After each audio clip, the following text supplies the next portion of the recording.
Warm welcome and greetings to the Game Changer series of antimicrobial resistant policy webinar. I'm Dr. Huli Akwa, the technical lead for One Health for the RADAAR project here at International Vaccine Institute in Korea. I will be our MC for today's webinar. To get us started, the overarching theme of this Game Changer series of webinar is to explore innovative ways of leveraging policy-relevant data to drive AMR policy. Overall, we plan a series of 6 webinars and put together 11 truly gifted minds working on AMR to offer their critical reflection and insight into AMR mitigation strategy from a range of discipline and perspectives. The webinars are moderated also by an array of global AMR experts, and the topics span from animal to human and environmental health to socio-behavioral sciences and emerging fields of artificial intelligence and machine learning.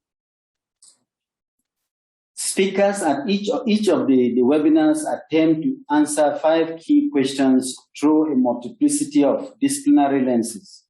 And these questions are: where are we today? Where do we need to go? How do we get there? What works? And how much will it cost? So the theme of our webinar today is One Health and AMR surveillance. I will now run you through the agenda for today. First, I've just gone through the brief webinar series introduction. Next, we're going to have our first presentation from Professor Frank Aarestrup. He will be presenting on One Health and AMR surveillance, improved frontline and sentinel surveillance. And then that will be followed by a brief Q&A between him and our moderator, Professor Sabiha, Essack. And then after that, the floor will be open to general question and answers, which will be moderated by Professor Sabiha. Then from there, we'll go to our second presentation, which will be given to us by Professor Thomas van Boeckel. And then that will also be followed by a brief question and answer / discussion between Professor Sabiha and Professor Thomas. Then the floor will be open to general questions from participants, again moderated by Professor Sabiha. At the end, Professor Sabiha will give us a wrap-up and key takeaway. Then at the very, very tail end, we will solicit your participation in a little evaluation. It should take just about 2 minutes. Then for some housekeeping notes, link to recording of this session will be sent to your registered email. Please submit your questions only to the Zoom Q&A box and raise your hand if you want to ask a question verbally during the Q&A session. And also we encourage exchanges and comments in the chat box, but kindly keep inputs focused on the topic and ongoing discussion. Without further ado, I will proceed to introduce our moderator for today, Professor Sabiha Essack. But before I hand the microphone to her, Professor Essack is the South African Research Chair in Antimicrobial Resistance and One Health, and Professor in Pharmaceutical Sciences at the University of KwaZulu-Natal. She is the Vice Chair of the WHO Strategic and Technical Advisory Group for Antimicrobial Resistance and Senior Implementation Research Advisor to the International Center for Antimicrobial Resistance Solutions, ICAS, based in Denmark. Professor Sabiha's current research interests includes evidence-informed strategy for the prevention and containment of antimicrobial resistance, molecular epidemiology, health policy and health system strengthening, in the context of AMR and antimicrobial stewardship. Please join me to welcome Professor Sabiha to moderate the session. Prof, the microphone is yours now. Thank you. Thank you very much. Thank you very much, Dr. Akwa. So distinguished guests, colleagues, ladies and gentlemen, it is a pleasure to moderate this session on One Health AMR surveillance, approaches and options, and it promises to be a cutting-edge discussion and presentation from our two eminent speakers, Professor Frank Aarestrup and Professor Thomas van Boeckel. The format for this webinar is slightly different compared with the previous Gamechangers webinars, in that we're going to have a Q&A immediately after the speaker has completed his presentation.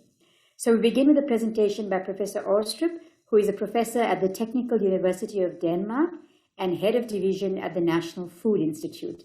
His research primarily targets the association between the use of antimicrobial agents to farm animals and the emergence and spread of antimicrobial resistance in humans.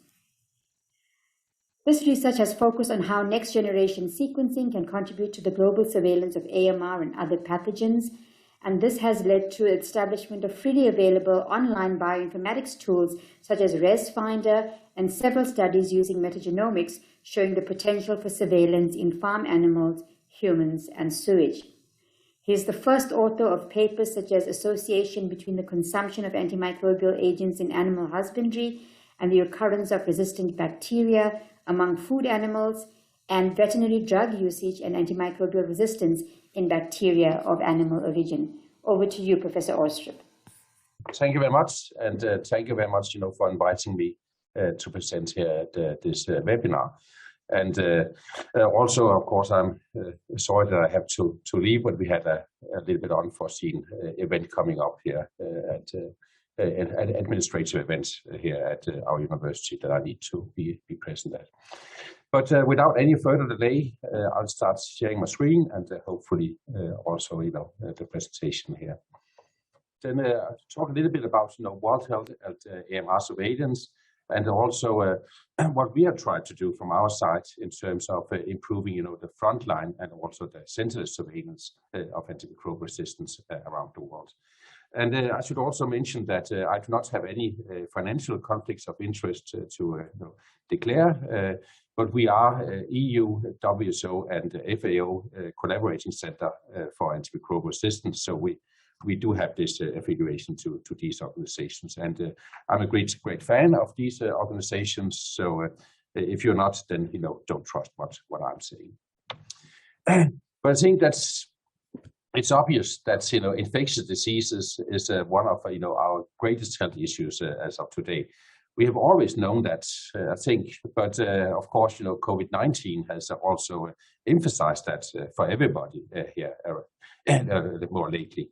But I think that it's also important to emphasize, that COVID-19 is only one of many diseases that are causing, a great burden of society. It's the one that the press and the media focus on, but it's only one, and other diseases will, emerge and re-emerge also in the years to come.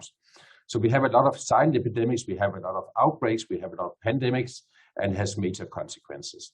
And in many cases, antimicrobials are essential for the control of the treatment, and it's thus, a cost-cutting problem across all of these diseases somehow.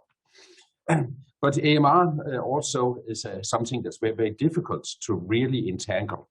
I think that very, very often our focus on AMR is when we, as you can see here up in the right corner, you can see my mouse. That is when you have the final treatment, failure in critical ill patients, mainly at even tertiary care hospitals, because that's where we notice them, and this is where cases are being recorded. But a lot of things have happened before that. Basically, if just empiric treatment as frontline routine use of antimicrobial agents worked, then we wouldn't even have to care about what we call more critically important antimicrobial agents. So you can of course debate what is actually critically important, and isn't it the first time that you even try to use antimicrobial agents that is actually the first critical point. But when it comes to AMR, there's also very often the carriage of these genes and resistant bacteria in all kinds of reservoirs in healthy humans that do not become recognized by this narrow-minded focus on the critical infections at hospitals.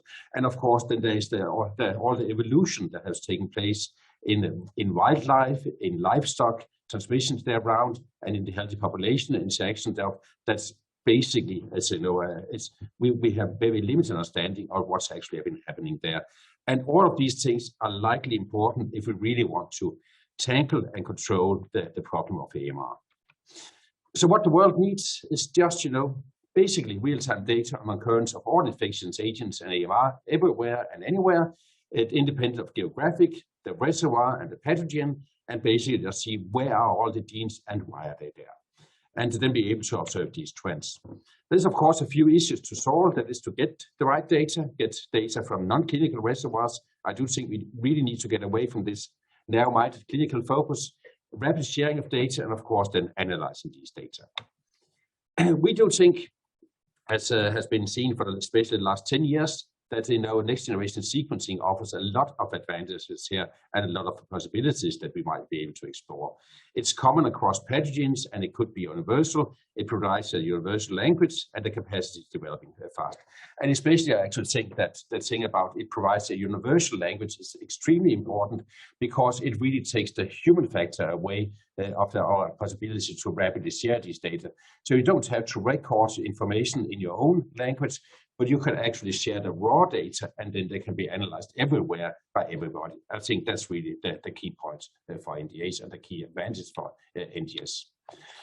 So some of the things we have tried to do is to see how can we use these new technologies to also get more data, get better surveillance around the world, and then also basically help addressing the AMR problem at a global scale. One of the things has been, the geographical perspective, where we've been thinking that it's very, very fine to have data from high-income countries, Europe and the US, but that's not really helpful in terms of low and middle-income countries. And it's also very fine to do a lot of stuff at universities, but that is not really helping the front line, the first care, the hospitals, the physician, in the community in terms of understanding and addressing AMR. Do we have this traditional science? I think you're all aware of that. You basically, say, okay, we collect samples from all over the world. They are sent to a place in Europe that could be my university, DTU, and we analyze it. We write a paper and we publish it.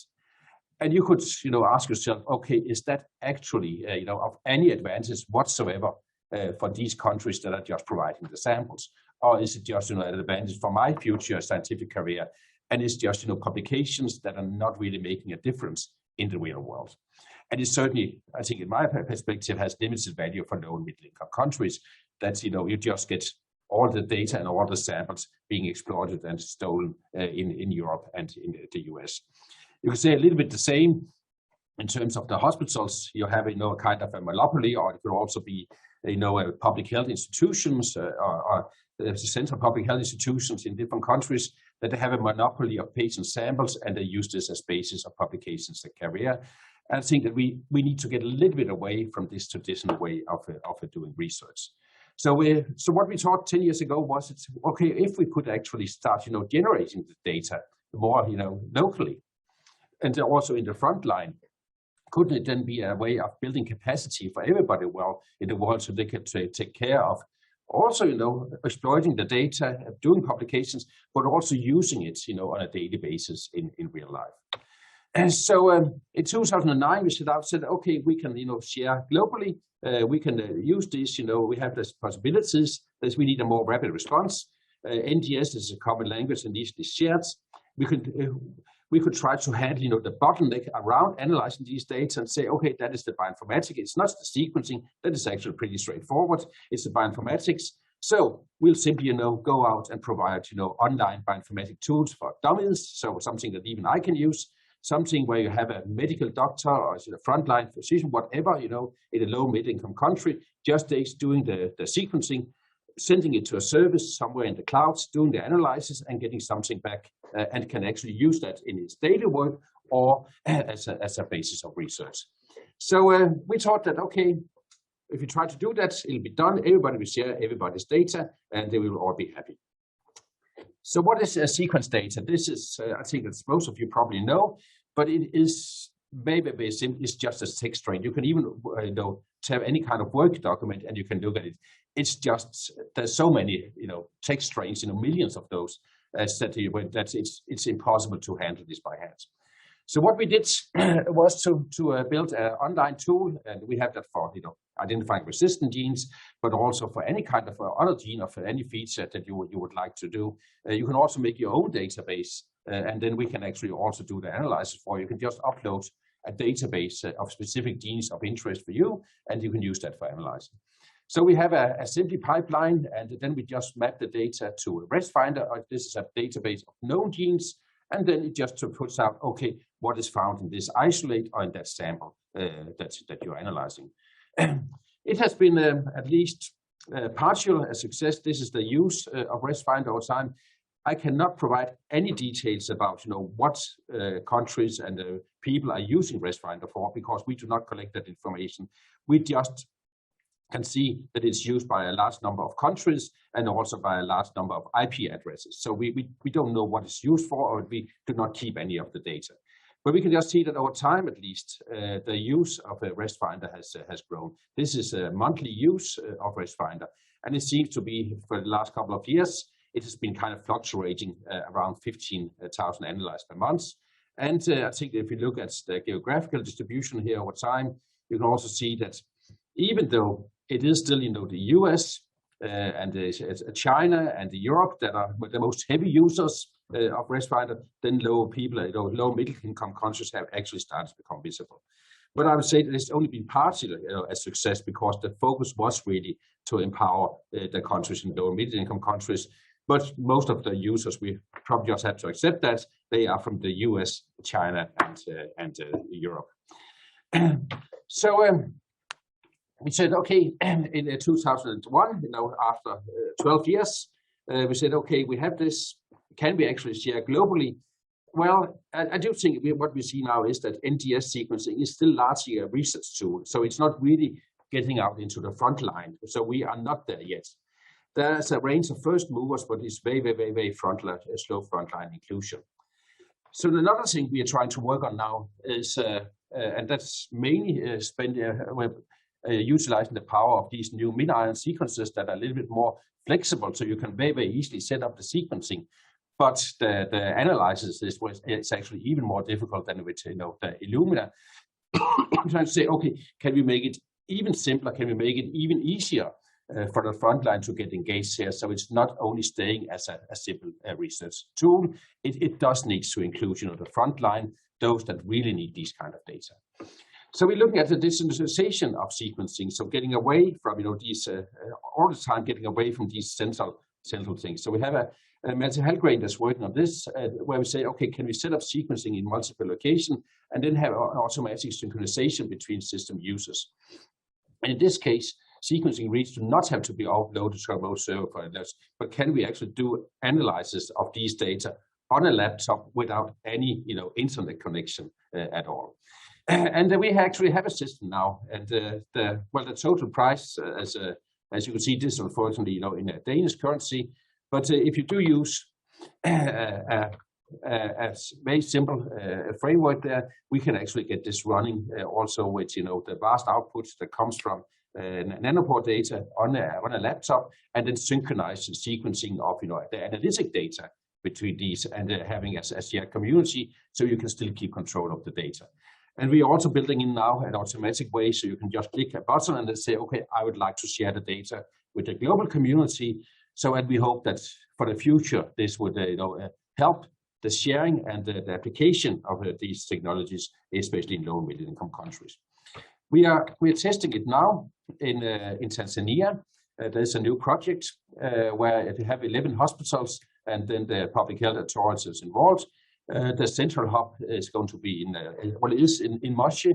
It's actually already we have the permissions in place now, and we also have the training courses done, and now it's basically just a question of trying it out. I was just down there, came back yesterday to test the first laptop for analysis down there, and even I could actually do it down there. So it seems to be working. So there's hope that will be running in Tanzania within the next 6 months. And Another thing we think about is, okay, we also need to get away from this clinical, isolate-based surveillance. So what about, can we do something about sentinel surveillance? It's very difficult to get samples from healthy humans and individuals. So one of the things we've been looking at is, okay, could this be sewage? Because as most people deliver, a biological sample every day, and as soon as it's away from your body, it's actually considered an environmental sample, and it takes away a lot of all these ethical concerns.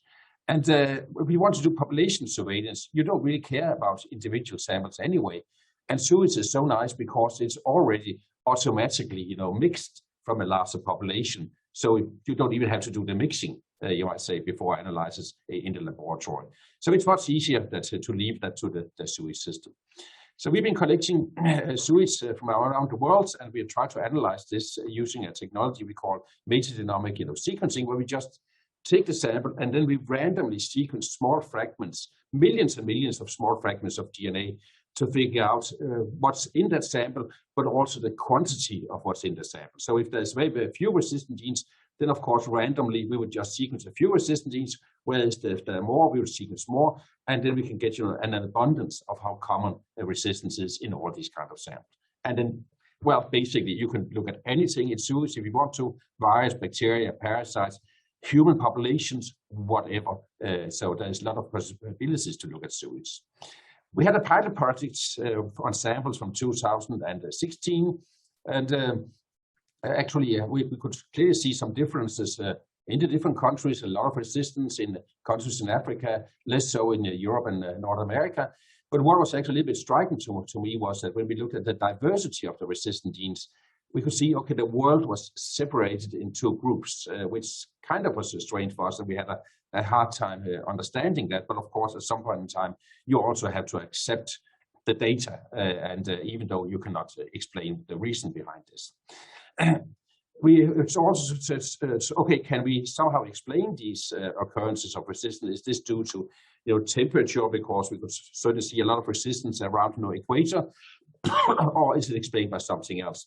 So we had a look at all the World Bank data, that is 1,500 variables, and we just used machine learning to say, okay, what are the most explanatory variables in terms of antimicrobial resistance around the world. And we did find that it was actually not temperature, and it was not number of gold mines you have. It is not the altitude above the sea level. It was really predictors that also made biological sense that was extracted from this analysis. So mortality rate, death by a risk of maternal death, open defecation. It certainly makes sense that all this that will increase transmission of AMR would also lead to more AMR. And whereas if you invest more in water and sanitation, you would actually get less AMR. And that has fortunately also already these initial results were taken up by the World Bank in this report from 2019, where they at least concluded that where AMR is, of course, influenced a lot of the sustainability goals, but actually just by investing in the sustainability goals, you could also indirectly reduce AMR. It doesn't have to be a focus on reducing usage only. There's so many other things that are probably contributing more to creating less resistance than just the antimicrobial use. So I think that's very nice that also the data we generate actually has some practical application like this, in the World Bank report. We have continued the surveillance ever since. 2020 has, of course, been a little bit more difficult, and 2021 again because of the COVID outbreak. But we have up to 80 samples around the time point, and have continued the sampling. We actually also are doing it here in 2021, and we do hope to see some effect of the lockdowns, at least in some countries. But we do not have any results on that yet. But we can start doing these maps now over time. We say, okay, what is happening? What is the average? So it's not only looking at a single point prevalence, but it's getting more data around the world, and of course more stringent conclusions we can start to draw there. And looking at the resistomes and the bacteriome, I hope I can still convince you that when you look at the data, even though this is getting more and more messy when you get more and more data, we still have this separation, in the world in two different groups. And it's seen with the resistome, but certainly not to the same extent when you look at the bacteria that are there. So it's really something that's very, very strong on the antimicrobial resistance, that is different from the bacteria that we find in the sewage around the world. And the thing that has puzzled us a bit is when you look a little bit deeper into this, then, well, it is just, if you just look at everything, you get this very nice, the dual grouping of the world. But the separation actually depends on, the antimicrobial class you're looking at. So we do not get the same separation of the world when we look at the different classes. Like look, here at, the tetracycline, then Africa, really sub-Saharan Africa really stands out, whereas the other countries are very, very much alike. It's almost always that Europe and North America are extremely similar. There's a little bit of beta-lactams here, but otherwise they are actually quite similar. But then there are beta-lactams here, Middle East suddenly, is taking off. So there's certainly something we do not understand because the world is different according to the different antimicrobial classes. We have also looked into very, very, very nasty details where we've done, complete assemblies of all these data, and then try to look at not only the resistant genes, but also the immediate sequences flanking the resistant genes for the most common ones.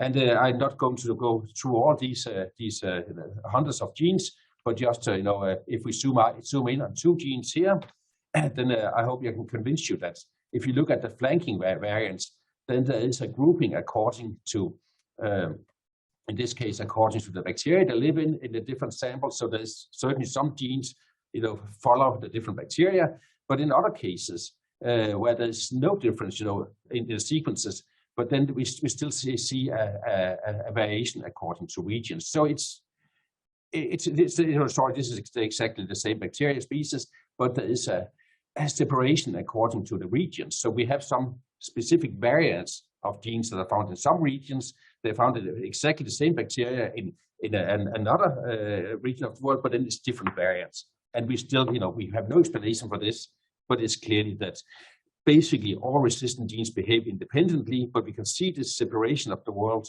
even at the gene variant level, which has actually been quite a surprise for us.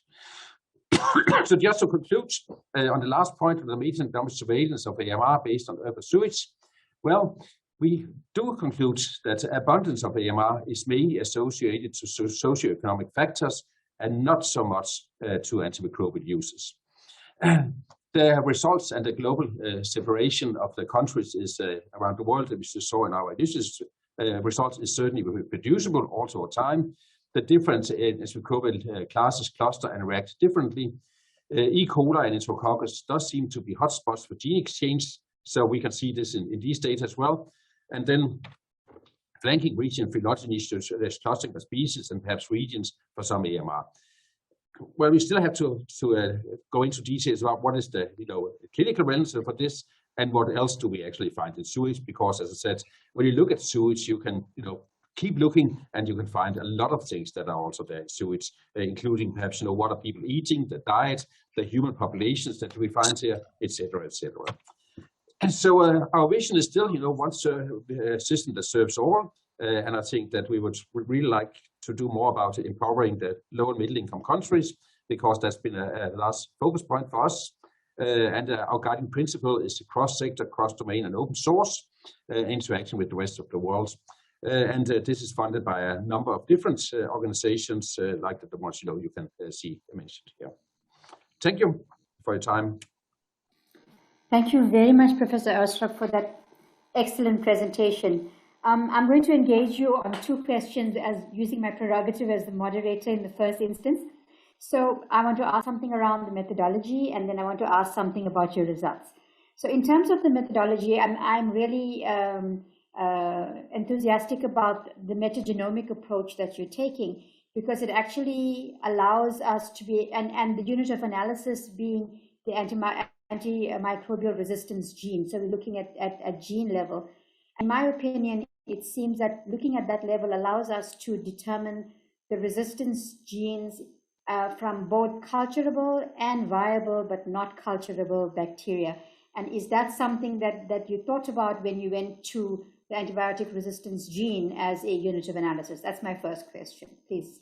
Yes, but exactly. That was basically one of the reasons to choose metagenomics and not use a culture-based approach. And it is, of course, also we need to figure out how much are we missing by just looking at, E. coli or Enterococci.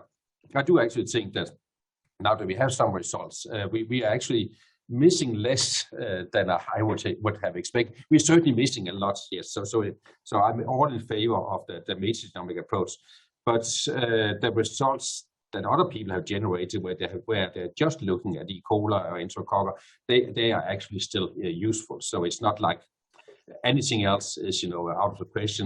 I do think that those studies are still useful. So we are missing less than I had, feared, you might say. So, but I think that the metagenomic approach is the way to go. It is also where you know that you have everything. It's also a little bit of, then at least you're sure that you have covered everything and you're not, worrying about it anymore. Another advantage of metagenomic is, especially if you want to involve the rest of the world, then you can take a sample, you can freeze it down, and then you can send it. Whereas if you take stools and freeze it, it can be very difficult to culture bacteria afterwards. You have to do that on site. And there is a lot of problems around standardization there. And trust me, it might be that you think metagenomic sequencing is difficult. It is actually much easier to standardize than it is to standardize culturing approaches. And we've been trying to do, Salmonella surveillance for the World Health Organization for more than 20 years. And done so many trainings courses, I don't really remember it. It took 3 days to set up sequencing in Tanzania. I've done weeks and weeks and weeks and weeks of training, and with a limited success when it comes to culture-based results. 3 days, and then sequencing was running, in a laboratory that had never done sequencing before in Tanzania. So I'm very much in favor of metagenomics. Sorry, That's really amazing, and it's really the utility of metagenomics is becoming so much more easy, also in low and middle income countries. Just one more question from me, and then we've got a number of questions in the Q&A. Can the diversity and the abundance of the resistance genes that you see, are they correlated with the most populous, the most highly populated regions, countries, or areas? So we saw quite a bit in Southeast Asia, in Africa, in the Middle East, but was there correlation in that respect? Not as much as we had expected.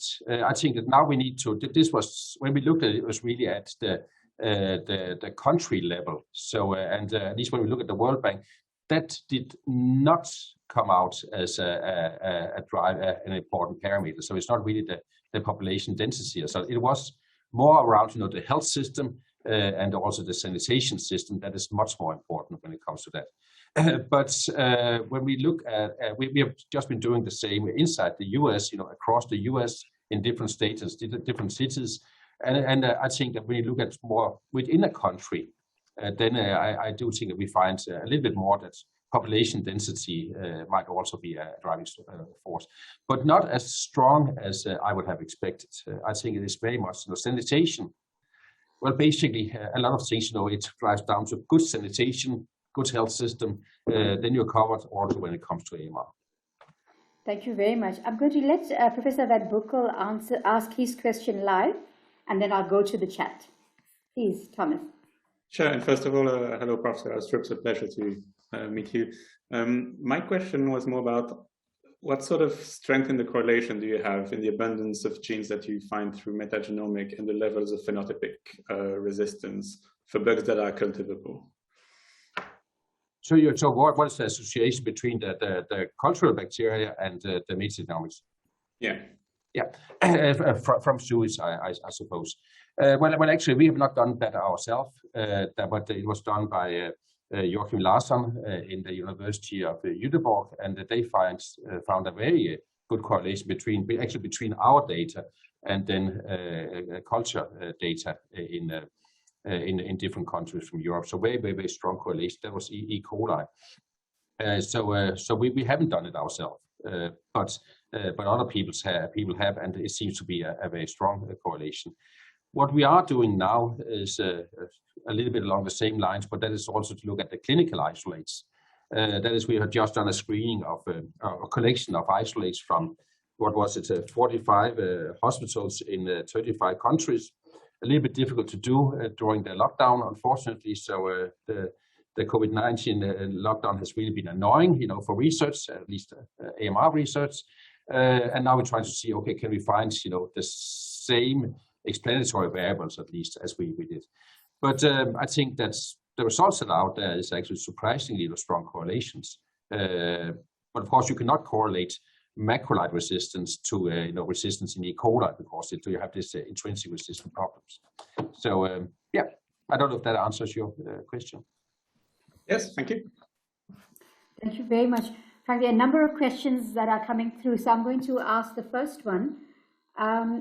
Is the cluster of resistance seen in the regions related to access to antimicrobials? That's the first question. And then I maybe should ask two questions. And how ready are LMICs to embrace environmental sampling and perhaps do away with patient or clinic-based sampling? Because this is contrary to the WHO GLASS initiative. So maybe those two questions first. Yes. The AMU is I do believe that what we call the Darwinian selective factor for resistance, that has to be antimicrobial use somehow. But I think that we need to look at selection in the context of where it's happening. If you look at one side, if you select for resistance in an individual, and then that resistance is never transmitted because you have extremely good hygiene, then perhaps it doesn't matter. Whereas in another country where it's easier to transmit, then it can be selected again and again, even if you have a less usage. We had a hard time in our analysis to find strong associations between AMU and what we measure as AMR. We do find it is significant, but the other contributing factors are so much more important. And I think it's a little bit that if you imagine that you'll have this slope of usage and resistance in that could be Denmark, then you would see this slope in Tanzania. So that also means that when it comes to Tanzania, you could even with less usage, you could get more resistance. You still have this association between AMU and AMR, but the slope is very, very, very much different. And this is actually something you see in other areas as well. This is a classical thing. It's actually called Simpson's paradox. If you look at these, different slopes, or different slopes with different intercepts. So it's a classical thing. We have just ignored it when it comes to AMR research, I think. But so if I should invest, I would actually invest more in sanitation than I would invest in reducing AMU. Thank you very much. And then the GLASS and oh yes, but I'm in a constant contact with Carmen from a GLASS, and we do not have to agree. We as I said, we are WHO collaborating center. And I think that, Carmen is very much aware of these initiatives. And I think it's also see this as something that could very much supplement the clinical surveillance. But I also think that it's important to say that I don't think that you can go out and say we have the clinical surveillance and then we can just replace it by something else. But it could be a way of actually, monitoring in two different places using two different technologies. And then a country that might have difficulties with a clinical surveillance could then implement, environmental surveillance or, vice versa. So I think that it could very much supplement each other. So I don't think that they are mutual, they have to exclude each other. I think they are supplementary. I agree with you, Frank. And then just to follow on from that question, a related one is there a way to attribute resistance from the sewage or the environment to the various sectors? So can we track it back to the humans and the livestock sector for the first one? And the second one, it's a question from me, is the population-based sewage surveillance seems more amenable to an early warning system. So if we track it regularly, we can be able to detect sudden escalation or de-escalation of antimicrobial resistance, and then sort of try to implement the necessary interventions. What are your thoughts, please? Yeah, but for the last one, I completely agree. I think that this is one of the wonderful things with especially the metagenomics approach of surveillance of sewage, and also remember that you could analyze the data, and then if a new resistant gene is detected anywhere in the world, you can just rapidly go back and reanalyze. So you can do that within hours. So you don't have to go out and collect samples and do all. You can basically just screen the available data and say, okay, this new resistant gene, is it already widespread around the world so we don't have to worry about it because it's too late? Or is it something that we can actually do something about? So I think that's a wonderful thing. Of course, there is a caveat that you need to know what you're looking for. we are setting up, trying to set up now systems where you have these early warnings, where you see sequences that do not map to anything, so novel sequences. And if they increase in prevalences, can you then come with automatic warnings? But that's actually something we are running together with ENA and Aarestrup Medical Center, setting it up, for COVID-19. Also, okay, do you see new variants that they're picking up automatically? But that's the bioinformatic approach is just applicable to any kind of sequencing data anyway. So I think that could be there. And then regarding what was it? Can we do source attribution? I think that's a little bit more difficult. That would require that we know specific signals from different animals. But we have done. We actually have a study out from last year. We tried to do a source attribution exercise with different livestock in Europe, and there are certain resistant genes that seem to be so highly associated with a specific livestock or species that you can say, okay, if that's present, then you can attribute that present to that specific species. But of course, a lot of the genes are just fluctuating around, so you don't know where they come from. But there are a few that can say, okay, this is chicken, this is pigs, etc. But I think that more studies are needed there. But yes, in the future, I think we could go there. And then one final question, Professor Aarestrup, and this is from me. If money was not an object, what would an ideal One Health surveillance program or system look like to you? If money was not an option, well, actually, I have an article that came out. I think was it the 8th of October in Lancet, Regional Health Europe, together with Marianne Koopmans and Mark Bonden, and you have a figure there. That's my ideal system, I'm sorry, I should have shown that today. But basically, I think in the ideal world, then we will still have the clinical surveillance. So don't forget, people do get sick. The best way of detecting something that are really making us sick is, to keep the clinical surveillance. So I don't want to exclude, it should still be there. We should just add more. And then I think that including that, we should also have at least an urban sewage surveillance. Not in a lot of times, but in terms of the money you spend to the clinical surveillance compared to the urban sewage, it's just an add-on. I think it is very, very cheap. I do think then also we should remember the livestock side. We should also have an improved clinical surveillance, in livestock. That's important as well. And then you could do slaughterhouses. You have urban sewage, you could do slaughterhouse sewage. So you'd have these two, parallel systems, and then you could look for. And I think that on top of that, because the world is different and there are other ways of disease to transmit around, I do think that we should have a sentinel wildlife surveillance, so that these animals do die, and you could look, at daily collections of wild birds as they do once a year in the Netherlands. I think that's a wonderful thing. And then also vectors, insects. It is not difficult to go out and collect ticks. It's not difficult to go out and collect, mosquitoes. And you can do a little bit the same. You can collect 1,000 mosquitoes, just squeeze them, and then you can do metagenomic sequencing also of that. So you don't need to get the individuals. You can do sentinel surveillance there. So I think the ideal surveillance system for me would be this combination, where I do think that we will be covering almost everything. You could be thinking about water and soil as well, but I think that we also need to limit ourselves to those things that are probably really moving the diseases around. Yeah. Thank you very much, Professor Aarestrup.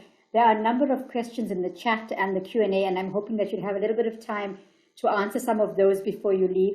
We know that you have another pressing engagement that you can't get out of and that you will be leaving us soon, but we thank you for your time and your incisive contributions. Thank you so much. I really learned a lot. Thank you. Thank you.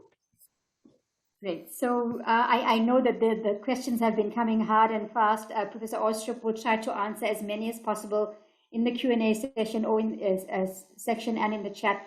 But please, can we ask that these questions be coming through to the Q&A section as far as possible. So our next speaker is Professor Thomas van Boeckel, who is a spatial epidemiologist at ETH Zurich and a Swiss National Science Foundation assistant professor. Thomas develops maps of antimicrobial resistance and explores economic incentives to reduce antimicrobial use in animals. The work aims to inform policymakers on a global level to address the rise of drug-resistant pathogens in animals. His research areas include AMR, disease mapping, and livestock production systems.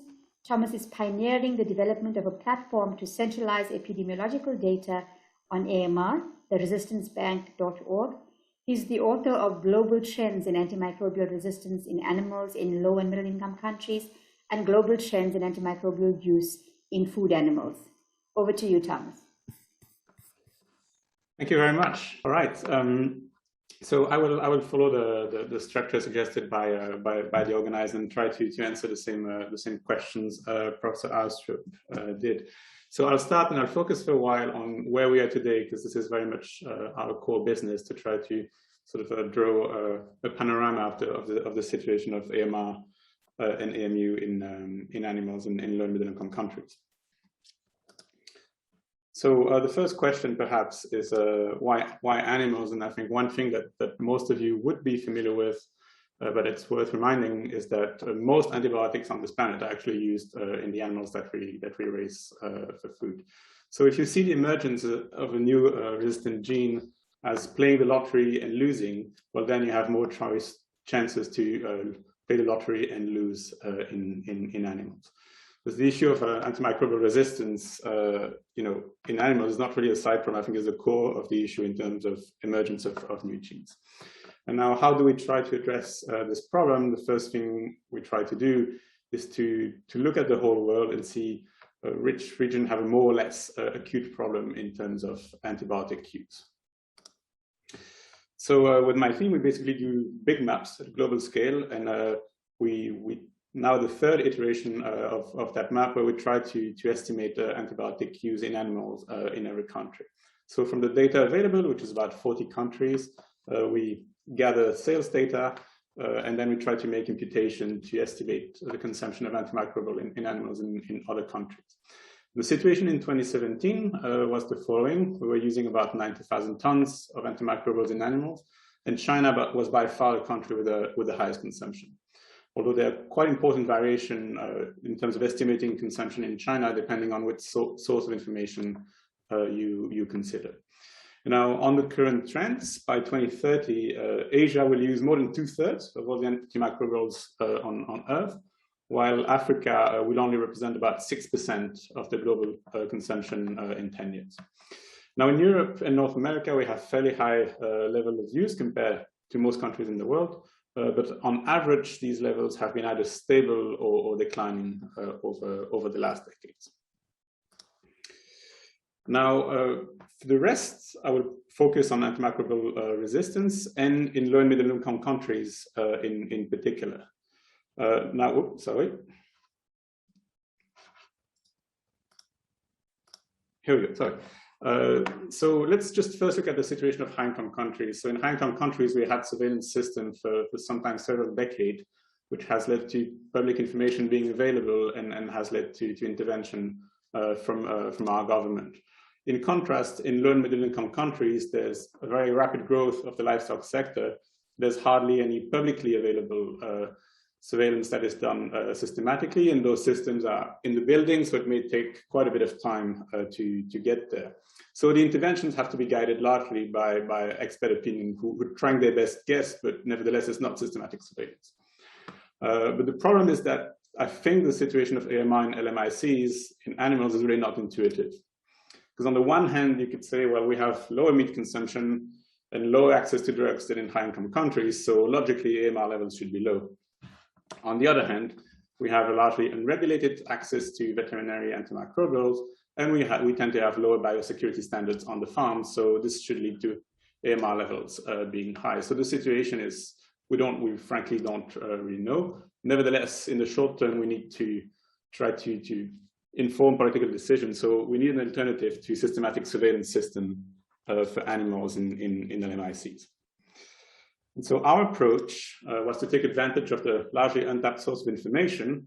So unlike Professor Aarestrup, we don't try to go and sample more data, we try to do with what's already there. So we collected hundreds of small field surveys called point prevalence surveys that are done everywhere around the world by microbiologists, veterinarians, to find out what resistant bacteria are present in their region, or to look for new resistant genes. So this could be done directly on the farm, more often from food that's collected in the markets, and sometimes from samples that are taken directly to the slaughterhouse. And so we try to gather all of that together to try to make sense of it by synthesizing the trends. And so we sampled all the literature we could find on 4 indicator bacteria. That would be E. coli, Salmonella, Campylobacter, and Staph, which we found for chicken, cattle, and pig, which is about 95% of all the livestock that live on Earth. And we try to limit our comparisons of resistant trends to the drugs that are identified for susceptibility testing by the AMR consortium of WHO.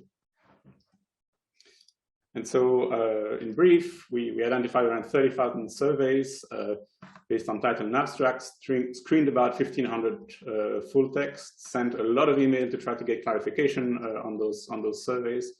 And ultimately, we ended up working with about 12,000 different resistance rates across the globe. Now, what did we find? So the number of surveys on AMR in animals is increasing, which is, I guess, a very good news to better document the trend using this passive surveillance. But the first surprise we found was that there's relatively few studies from the Americas, despite looking for studies in both Spanish and Portuguese. And another surprise was to see that there's absolutely no association whatsoever between the number of surveys per capita you'll find in a country and the GDP per capita. So this suggests that perhaps the intensity of passive surveillance is not only about resource, but also about the political will or the scientific tradition to go and look for the problem. So we followed, First, we tried to build a metric to summarize those trends of resistance across multiple drug-bug combinations. So here, the summary metric we propose is, for each survey, we calculated the proportion of antimicrobial tested in the survey with resistance higher than 50%. And so we sum that for every year across the world, and we track the evolution of this metric. So for chicken and pig, there's a clear increase in the proportion of drugs that are failing in animals. Where for cattle, things seem to be a little bit more stable. And perhaps the lack of clear trend for cattle is due to the fact that cows use on average less antimicrobials, and that cattle production has not been intensified as much as chicken and pig production. So after assembling all these surveys and calculated summary metric, we put everything on a map. And so altogether, this represents about 900 locations and about 300,000 biological samples. And then the next step that we take is to try to move from this sort of point level information here on the left in the case of India, and we're going to try to extrapolate that to generate heat maps of resistance for every little pixel of 10 by 10 kilometer. I'm not going to get into the statistical trickery we use to do that today, but in essence, we say that resistance in a location depends on resistance nearby, as well as the effect of other risk factors that may increase resistance, such as antimicrobial use, animal densities, temperature, travel time to cities, density of vegetation, and so on. Now, this is our result. So it's a map of the proportion of drugs that fail across low and middle income countries. One of the cool things, of course, is that you can sort of try to zoom in to see where's the problem inside of a country. So, for example, in South America, you'd have a lot of hotspots of resistance clustered in Uruguay and the south of Brazil. Quite a few hotspots of resistance in Africa, in Ethiopia, or around Johannesburg in South Africa. And then in Asia, resistance rates were generally high, but in particular, big hotspots in South India, Northeast India, and northeast of China. And so to conclude on this part, I'd like to say that, like the initiatives of Professor Aarestrup, we try to be as open as possible with the data, because ultimately this is your data. Many of the people in low and middle income countries do the groundwork. So we want to put your name on the map, and you can click on the map and you'll see the name of the authors of the survey. You can access all the data, the resistance rate for individual drugs. But we also offer the possibility to upload your own data if you want to participate in this exercise of building a stronger evidence base for antibiotic resistance in animals. So that's sort of where we are now. So we're not in a very good spot. And so I guess the next question is, well, where do we need to go? And where do we need to go is, the simple answer to that question is, well, let's try to be in a better place than where we are now. So if you look at the top of the ranking of the countries that use the least in terms of antimicrobial use per animal, that would be using the example of Northern European countries. So roughly the countries that are here at the tail of this graph that are using less than 40 milligrams of active ingredient of antibiotic per kilogram of meat produced in other countries. So these countries haven't always had a low consumption. Some of them even had very high consumption, like the Netherlands, but they have all managed to reduce substantially their consumption in the past decade to very low level. And an interesting question, which is, an interesting question that is sort of still open is, how low can we try to go in terms of really minimizing consumption? But one thing that is crucial for us to remember in Europe is that no matter how virtuous we are in the way we use antimicrobials, all of that essentially doesn't matter unless we can get the big countries that are on the left of this graph to be part of these global efforts. And so this brings us to the next question, which is, of course, well, how do we get there, and what might work? So I think, you know, there are different scales at which we can try to answer that question. And I think progress has been achieved by a combination of incentives and control mechanism. I will start by looking what we can do sort of at the national and farm level. So the first thing is to try to have a very early insight in the question of AMR, because it takes time to explain it. It takes time to people to change their mind, especially for farmers to change their mind. So I think your best chance to be successful at reducing your problem with antibiotic resistance in animals is to start very early. The second was to try to accompany farm level effort by national programs to generally try to eradicate animal disease, to try to limit the need for antimicrobials in the first place. And then a big push was to substantially improve hygiene and biosecurity on farm and anchored vaccination programs. Now, I'm not an expert on farm level intervention. There are many practical advice that can be followed. And one such example is a tool set online by colleagues at the University of Ghent called BioCheck. But there are many resources online to know what to do essentially. And then I think in the recent years, there's been a bit more of a hype about alternatives to antimicrobials, such as immunostimulant, fecal transplant, use of virus organic acids.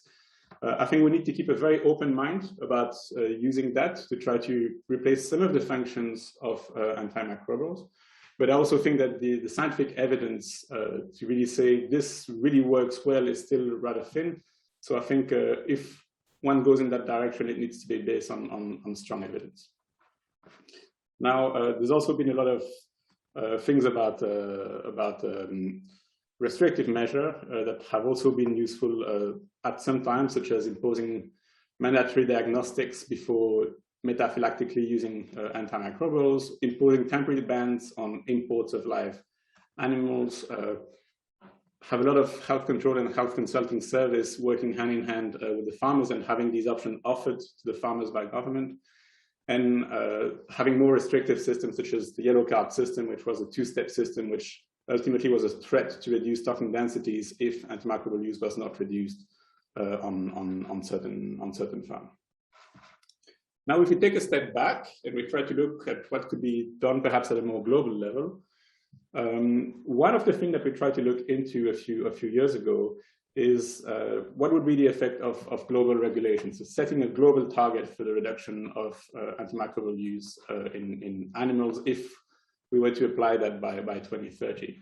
So if we were to all use just 50 milligrams per kilogram of meat produced, this is scenario 1A here, we could cut current consumption by almost 2/3. So it seems like a huge reduction, but at the same time, quite a few countries managed to have a profitable livestock sector using this sort of standard soy. Another thing that we looked at, which is that one more thing I'd like to say about this global regulation is that obviously, given the projected consumption of certain parts of the world like Africa, which would only use 6% by 2030, clearly there would be a case to be made to keep certain countries out of such a global agreement, because arguably they don't bear much of the responsibility of the current burden of AMR in animals. Now, another thing that we try to look into is to reduce the meat consumption to a maximum of 40 grams of meat a day, which would be the Chinese dietary guideline for consumption of meat. That would be also, of course, a very beneficial effect, so around 66% reduction, but it may not be a very popular thing to do, despite the fact it may also carry other environmental benefits. And then finally, we looked at different scenarios where we could tax antimicrobials that are used in animals. The idea would be to make the antimicrobial a little bit more expensive, so they're less sort of interesting to use for the farmers, at least as growth promoters. And this, we looked at imposing a tax of 50%, that's scenario 3C here, which would result in a global decrease of 31% of antimicrobial use at the global level. And I'll come back to this scenario in a minute. Oops, sorry. Like another thing that we try to look into in our most recent quantification of the global consumption of antimicrobial is to look at trade. And so here, what we could clearly, sorry about that, what we could clearly show is that the countries that do have a big export sector, so who export a big proportion of their production, we're more likely to report antimicrobial sales. So as soon as you become an exporter and you develop an export market, you sort of have an interest in sharing that information in order to secure that export market in the future. One big exception to that would be Brazil, which to the best of our knowledge still does not report sales of antimicrobials nationally. It's also my understanding that the EU would like to now work through trade to impose regulation and standards of production outside of the EU to those who would like to import their production in the EU, which certainly from my perspective seems like a wise idea, but I think we have to remember that the EU is a very diverse region of the world when it comes to antimicrobial use, and that perhaps before imposing very stringent standards to other countries, we should sort of clean our own backyard and make sure that the highest consumers of antibiotic in Europe are making substantial efforts in that regard. Then finally, I think these are the solutions that are supported by data, and we see a clear way in which we can use these instruments to improve the situation, to help getting there. But I think that we as a community of people working on AMR, we also need to get a bit more comfortable talking about a few elephants in the room, a few things that everybody sees but is a bit uncomfortable talking frontally about. And so one of them, in my opinion, is data from the private industry, which is abundant, but largely absent from the discussion because it's not reported or reported in an aggregated way that does not sort of, is not useful for epidemiological analysis. And so, the need for data sharing has been recognized by international organizations, but also by countries that have been very successful in tackling the antibiotic problem, like Denmark. And I think that this data, because it carries so much public health interest, there would really be a case to try to make it available more widely. And by analogy, I'd like to invite you to think about this problem.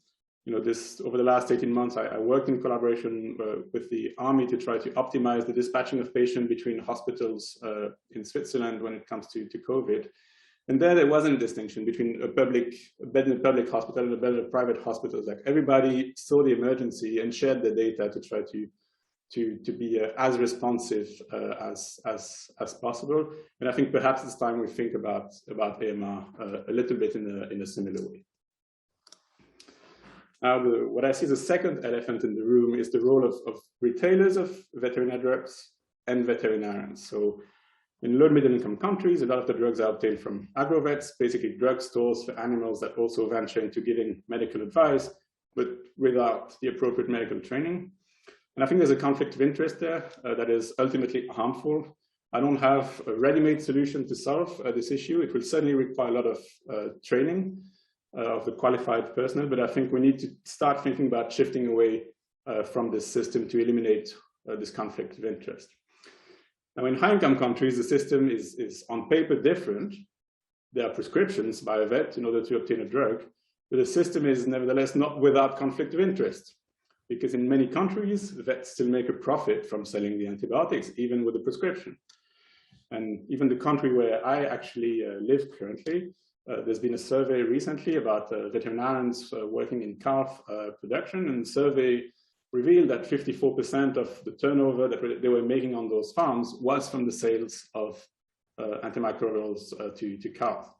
And so I think this sort of practice also needs to end, and some countries have done it, like in Sweden and in Denmark.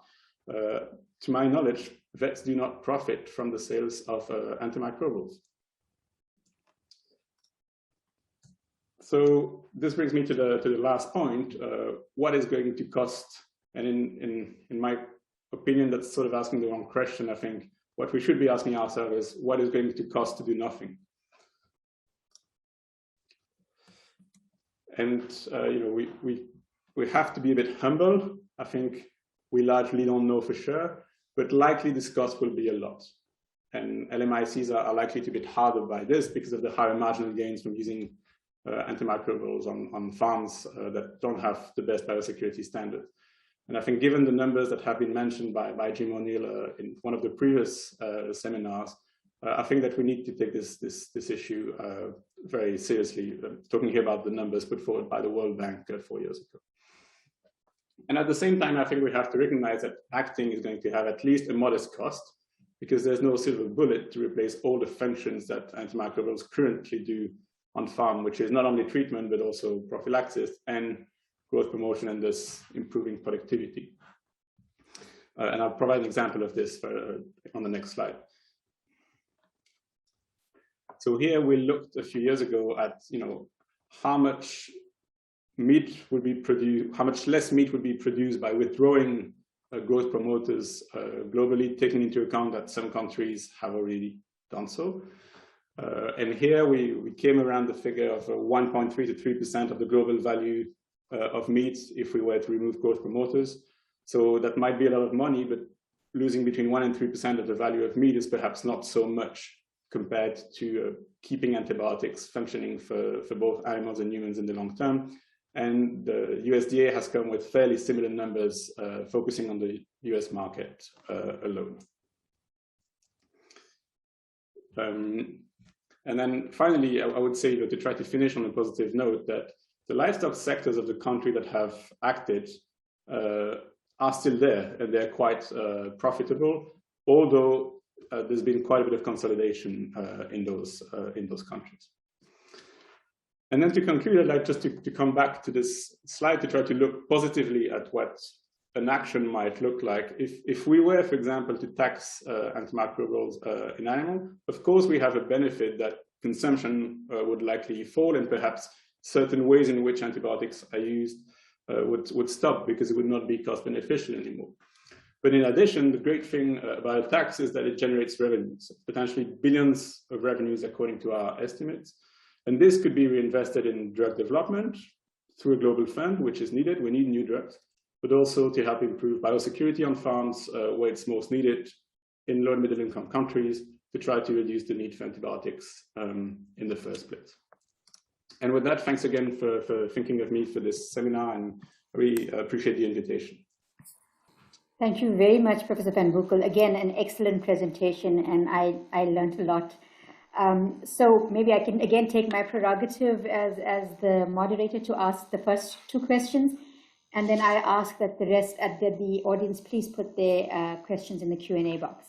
So in terms of the incentives that you spoke about, they were mainly focused at a policy level, the incentives and disincentives. But some of your work has also focused on lifestyle changes related to the demand for meat protein. So if we had to advance this at the coalface or the grassroots level, at the level of the consumer, what would you advise? So, you know, decreasing meat protein demand at the consumer level. And then secondly, is focusing on LMICs, where most of your work is happening. How do you balance food safety and food security and reducing antimicrobial use? So let's start with those two questions while others put theirs on the Q&A. Please go ahead. Okay, I'll try to be very honest about your first question. I'm no marketing expert, so I don't know how you need to do that. I think that there are many reasons to eat less meat that would be good both for our own health and for the environment in general. Now, how you sell that is I think a marketing challenge and not really a scientific one, to be frank. Now, with regard to your second question, how do you balance food safety and the use of antimicrobial and economic development through livestock rearing, which is really important. Here, I think there's really a case to be made to support low and middle income countries, and that's what I was trying to say by don't impose a global treaty on AMR use to Africa when they're using 6% of the global consumption and they haven't created the sort of mess we're in now. And so here, this is where I really believe in the idea of a tax or another form of subsidy to try to help improve the facility. And I believe that's the right thing to do, but even if someone in the global north is cynical, they would still have an interest in doing that to limit the global circulation of superbugs. And so here I think we need really investment in sort of raising the biosecurity standards in the livestock sector. Everybody will be better off if less antibiotic is used in low and middle income countries. Thank you very much. Maybe this is a bit of a tangential question and not too fair, but what are your thoughts on the contribution of food animal production and climate change and vice versa? So the FAO states that food animal production generates more greenhouse gases than fossil fuels. And there has been some talk about how AMR and climate change are sort of exacerbating each other. Frankly, that's out of my comfort zone, so I will not venture into making a conjecture there. What I would say perhaps is that I think the heavy use of antibiotic enables to sustain a certain type of farming done in dirty condition and high stocking densities, which I would suspect is not beneficial in the context of climate change. So I think if we looking at changing things in a way that could improve climate change, perhaps full intensification supported by antimicrobial is not the way to go. But I'm no greenhouse gas emission expert, so I'll stop there. Thank you. Thomas, there's a question in the chat that says, what is your opinion regarding the punitive aspect of data sharing on AMU and AMR between countries? I'm sorry, I don't quite understand that question. And then there's a second one that says, livestock production in LMICs is unregulated and mostly for subsistence purposes, thus making it difficult to track AMU. So I think this relates to the small-scale farmers that are using antimicrobials that are available from agro shops, etc. And how can we approach this? Well, I think the simplest way to approach antibiotic use in low and middle income countries is, you don't want to monitor that at the scale of the agro-vet shop, because that's arguably extremely difficult to do. So you have to have a combination of two things. Like in Europe, you can have a few sentinel farms on which you measure antibiotic use. The simplest method is to simply collect the bags of the drugs that have been used and put a special bin for that. And this is being done in some occasions. The other one is to work at the wholesale and import level. So I guess quite a few low and middle income countries may not have antibiotic industry, they import it. And so that's the port of entry, and typically countries will put a tax on this. So I think that there must be a register of what comes in terms of import, and that could already be a very good start, working with points of entry and manufacturers if they exist in specific countries. So yeah, the idea is not to ask every shop owner, how much did you sell this month? I don't think that's possible. That's right. Thank you. So there's a question regarding aquaculture. I know you focus on terrestrial animals. Do you have an idea of what is the level of AMR and AMU in aquaculture? And is I actually have a slide about that if I can share it. Sure, please. So I'll go back to that. So, we try to look into the world of aquaculture in terms of antibiotic use and resistance. Now, in terms of antibiotic use, this was a very humbling experience, I have to say, because the vast majority of information you find on antibiotic use in fish would be from what we call the salmon countries. So mostly Japan and the Western countries. And there we have reasonably good data, and there's also a very nice sort of success story to tell about how antibiotic use in salmon, which used to be gigantic, has essentially been brought under control through the use of vaccines. But the problem is, and I'll come to this in a second, if you look at the biomass of salmon as part of farmed fish, that's 4% of the species on this planet. So there's a absolutely insane sort of Western view on the issue of AMU in aquaculture. Whereas on the other hand, you have about 60% of, damn it, sorry, excuse me, I really have a problem with my keyboard that wants to move on its own today. You have about 60% of the farmed fish in the world, which is carps, and which is mostly found in China and South Asia. And so here we have a huge data gap. When we tried to look into this in terms of antibiotic use, we found 2 surveys looking at rates of consumption in carps. So there, I want to say that we need dramatically more information about what's going on in Asia, because what we can tell at the moment is really insufficient and is very Western-centric. So just going on, Thomas, from your ideas on biomass, Oliver Valson has asked, animal biomass is an aspect to consider when talking about use of antimicrobials in the animal sector. Talking about quantities in the animal sector without considering the biomass can be misleading. And I think you've given us a very good explanation by using the aquaculture example. Would you like to expand on that a little bit? Well, I think you need to consider it with and without, right? Because if you take my analogy of the lottery at the beginning of this talk, the lottery depends on absolute numbers.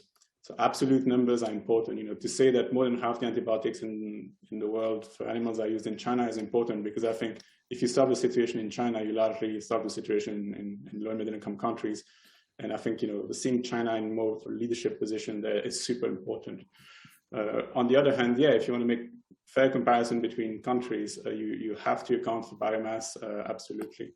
That's central. But the biomass of all the species that use antibiotics, as per my example of the fish. Okay, so two final questions. One from the audience that speaks to your 2017 paper and all of your policy recommendations. There's a question as to, do you know how many, or to the extent to which they have been taken up by different countries, and specifically in LMICs? That's the first question. And I'll ask you the same question that I asked Professor Aarestrup before he left, that if money was not an object, what would a ideal One Health surveillance system look like for you? Please go ahead.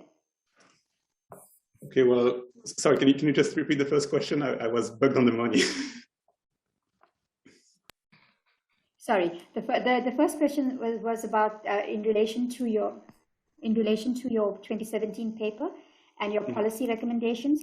The question was how many countries and how many LMICs in particular have taken up the recommendations, and so the extent of the uptake, and if there are any results from that, please.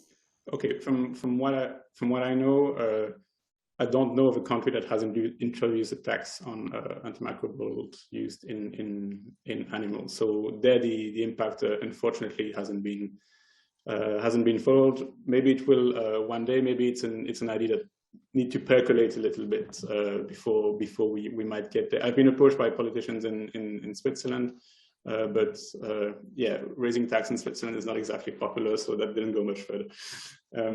The other aspect about, let's imagine we have an infinite pot of money. My dream would be to have sort of a bit of a correspondent in every country in the world who could, sort of publicize the platform we have, to have local people sort of taking ownership of it and uploading increasingly more information. I'm not as convinced that it's need to be all about genomic surveillance in the future for matters of cost. I think that what we first need is like sort of increasing international participation in this sort of big platform to try to get better insights in terms of the situation. So I think it's for me, it's not about the biggest and most sophisticated tool. It's really about developing a network of people who want to contribute data to sort of strengthen the global evidence, principally to create a reliable baseline for the future. Because we can only measure the progress if we have sort of a well-established baseline. And so for me, the idea would be really to build a network of collaborators like that we can support financially. Thank you very much. That was an excellent presentation, and really appreciated your responses to all of the questions as well, Professor Van Boeckel. Thank you. So I'm going to just have some key takeaways from both the presentations. In terms of the first presentation, metagenomic surveillance of sewage can serve as an early warning system for detecting the escalation or de-escalation of AMR, and therefore allow us to identify areas for intervention. Work is currently underway to determine source attribution and attempting to map where the AMR came from in terms of the animals or human component.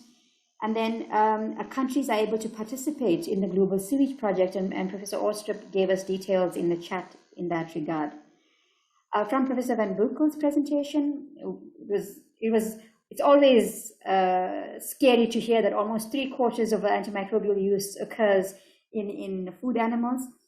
There are a number of incentives and disincentives that can minimize or reduce AMU in food animals, and these should be explored.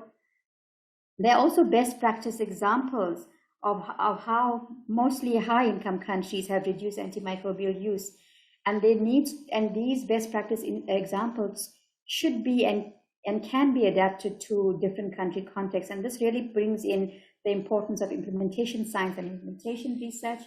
And generally, the two general takeaways are the importance of generating quality data, and more importantly, the importance of sharing the data in order that we can mitigate AMR.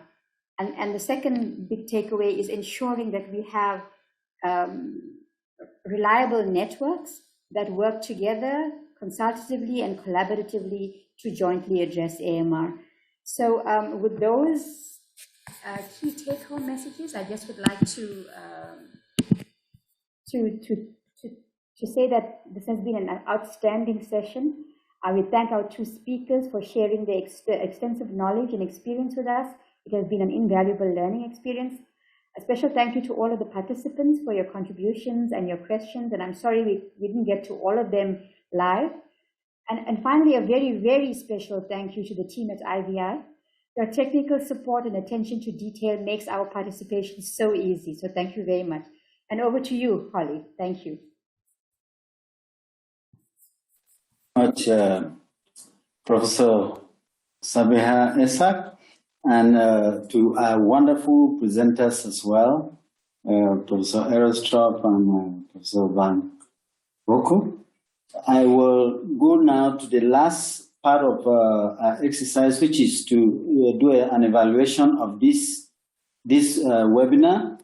Please just answer the question, scroll down to the very bottom to make sure you answer all the questions, and just do so as quickly or as soon as you can to give us an idea so that we keep collecting this and improve subsequent webinars.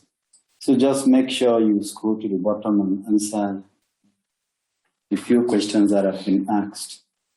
While you are answering this short evaluation, I will also take the opportunity on behalf of the RADAAR team to really thank Professor Aarestrup and Van Boeckel for their excellent presentation, which is very rich in content. And we hope that all of you enjoyed it. We also want to extend a special thank you and appreciation to Professor Essack for the fabulous and smooth moderating of this webinar. These are indeed great minds, and we are privileged to have them among us sharing their knowledge and expertise. Finally, I will want to thank the participants who have been showing up at all our webinars. including this one, that we appreciate your collaboration. And we also want to thank the powerful team that is here, making sure these webinars go on smoothly. I will take this opportunity to announce our final last webinar, webinar number 6, which is scheduled for October the 28th. It will also be very, very exciting. We've also put together some excellent speaker, Dr. Jonathan Stroke from McMaster University in Canada, as well as Dr. Brian Hyde from Stanford University. It will be moderated by Dr. John Stelling, and this will be covering artificial intelligence and machine learning as it relates to AMR. COVID has demonstrated the value of technology for us in fighting most of the public health threats, and AMR is one of them. We'll cover things like analytics, innovative solutions, and more. So we strongly encourage all of you to participate in that next and final webinar scheduled for October the 28th. And I'm hoping that everybody has answered the short evaluation. So this officially will bring our webinar to a close. Thank you all very much, and have a wonderful day, and we hope to see you again in the next webinar. Have a great day, and goodbye to everybody. Thank you.